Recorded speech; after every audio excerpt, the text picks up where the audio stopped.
ಕೆಲಸ ಆಗಬೇಕಾಗ್ಯದ.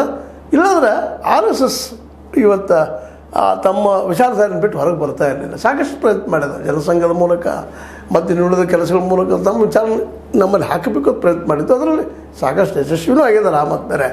ಆದ್ರೆ ಇವತ್ತಿಗೆ ಒಂದಿಷ್ಟು ವಿಚಾರವಾದ ಜನರ ಬದುಕಿನ ಬಗ್ಗೆ, ಬಡತನ ಬಗ್ಗೆ, ನಿರುದ್ಯೋಗ ಬಗ್ಗೆ, ಮತ್ತೊಂದ್ರ ಬಗ್ಗೆ ಮಾತಾಡೋಂಥ ಜನ ನಮ್ಮಲ್ಲೂ ಸಾಕಷ್ಟು ಇವತ್ತು ಇತ್ತೀಚೆಗೆ ಹುಡ್ತಾ ಇದ್ದಾರೆ.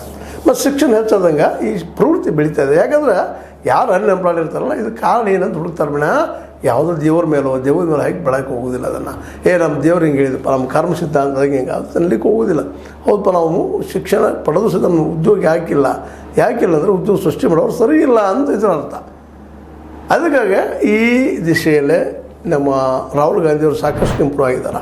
ಶಹಜಾದೆ ಅನ್ನುವಂಥ ಪಟ್ಟಿತ್ತಲ್ಲ, ಅವರು ಅದನ್ನು ಹರಿದು ಹೋಗೋದು ಬಿಟ್ಟಿದ್ದಾರೆ. ಬಾಜು ಪಪ್ಪು ಅನ್ನುವಂಥ ಹೆಸರಿತ್ತಲ್ಲ ಅವ್ರಿಗೆ, ಅದನ್ನು ಕಿತ್ತು ಹೋಗೋದು ಬಿಟ್ಟಿದ್ದಾರೆ. ಇವತ್ತು ಬಾಬಾ ಆಗಿದ್ದಾರೆ. ಬಾಬಾನ ಮಟ್ಟಕ್ಕೆ ಬಂದಿದ್ದಾರೆ. ಇವತ್ತು ನಮ್ಮ ಶಾರ್ ಅವರು ಬಾಬಾ ಅಂತ ಕರಿತಾ ಇರ್ತಾರೆ. ನೀವು ಕೇಳಬೇಕು, ಹೆಂಗಿರಲಿ ಹೆಂಗೋ ಇಲ್ಲ ಕರಿತಾ ಇದ್ದಾರೆ, ಒಪ್ಪಿಕೊಳ್ತಾ ಇದ್ದಾರೆ ವಾಸ್ತವ ಸತ್ಯಗಳನ್ನು. ಯಾಕಂದ್ರೆ ದೇಶ ಇವತ್ತೊಬ್ಬ ಒಳ್ಳೆಯ ನಾಯಕನನ್ನು ಬಯಸ್ತಾ ಇದ್ದ. ಎಂಥ ನಾಯಕ ಅಂದರೆ ಎಲ್ಲರಿಗೂ ಉದ್ಯೋಗ ಕೊಡುವಂಥ ನಾಯಕ. ಎಂಥ ನಾಯಕ ಅಂತಂದರೆ ಬಡತನ ಹೋಗಲಾಡಿಸುವಂಥ ನಾಯಕ.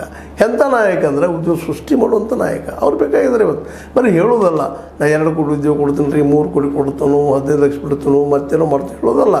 ಅದ್ರ ಜೊತೆ ಗ್ಯಾರಂಟಿಗಳನ್ನು ಕೊಡ್ತಾಯಿದ್ರು. ಗ್ಯಾರಂಟಿ ಕೇಜ್ರಿವಾಲ್ ಶುರು ಮಾಡಲಿರ್ಬೋದು. ಅದನ್ನು ಇವರು ಕೊಡ್ತಿದ್ರಿಲ್ಲ ಅಂತ ಮ್ಯಾನಿಫೆಸ್ಟೋದ ಹೇಳ್ಕೊಳ್ತಾ ಇದ್ರು. ಆದ್ರೆ ಅದು ತರ್ತಾ ಇರಲಿಲ್ಲ. ಇವತ್ತು ನೋಡಿರಿ, ದೆಹಲಿಯಲ್ಲಿ ಅನಿವಾರ್ಯವಾಗಿ BJP ಸರ್ಕಾರ 2500 ಕೊಡ್ತೀವಪ್ಪ ಒಪ್ಪಿಗೆ ಕೊಡುವಂಥ ಪ್ರಸಂಗ ಬಂತು. ಕಾರಣ ಅಂದ್ರೆ ಅಲ್ಲಿ ಆಮ್ ಆದ್ಮಿ ತೀವ್ರ ಪ್ರಮಾಣದಲ್ಲಿ ಹೋರಾಟ ಶುರು ಮಾಡಿತ್ತು. ಇದರ ಅರ್ಥ ಏನಪ್ಪ ಅಂತಂದ್ರೆ BJP ಆದರೂ ಸಹಿತ ಪರಿಸರದ ಒಂದು ಒತ್ತಡ ಜೊತೆಗೆ ರಾಜಕೀಯ ಒತ್ತಡ, ಆರ್ಥಿಕ ಒತ್ತಡದಿಂದ ತನ್ನ ನಿರ್ಧಾರಗಳನ್ನು ಬಂದ್ ಮಾಡಿಕೊಳ್ಳೋದನ್ನು ನಾವು ಸಾಕಷ್ಟು ನೋಡ್ತಾ ಇದ್ದೀವಿ. ಯಾಕಪ್ಪ ಅಂತಂದ್ರೆ ಅವ್ರಿಗೆ ಗೊತ್ತಾಗ್ಯದ, ಇಲ್ಲಪ್ಪ ಇವತ್ತು ಜಾಗೃತ ಆಗ್ತಾ ಇದ್ದಾರೆ. ಒಂದು ಕಾಲಕ್ಕೆ ವಿವೇಕಾನಂದರು ಹೇಳಿದರು, ಅಮೇರಿಕಾದಲ್ಲಿ ಹೋದಾಗ ಸ್ಪಷ್ಟವಾಗಿ ಹೇಳಿದರು. ನೋಡ್ರಿ, ಒಂದು ಕಾಲಕ್ಕೆ ಬ್ರಾಹ್ಮಣರು ಆಳಿದರು, ಆನಂತರ 2ನೇದಾಗೆ ಬಂದಂಥ ವೈಶ್ಯರು ಬಂದರು, ಬ್ರಿಟಿಷರು ಬಂದರು, ಅವ್ರು ಆಳಿದರು. ಕ್ಷತ್ರಿಯರಂತೆ ನಿಧಾನ ಆಳ್ತಾನೆ ಬಂದಿದ್ದಾರೆ. ಬ್ರಾಹ್ಮಣರು, ಕ್ಷತ್ರಿಯರು, ವೈಶ್ಯರು. ಈಗ ಬ್ರಿಟಿಷರು ಬಂದು ಹೋದ್ಮೇಲೆ ಈಗ ಏನಪ್ಪ ಅಂತಂದ್ರೆ ಇಲ್ಲಿ ಶೂದ್ರರು ಆಳ್ತಾರ ಅಂತೇಳಿ ಅದು ಇವತ್ತು ಫಿಕ್ಸ್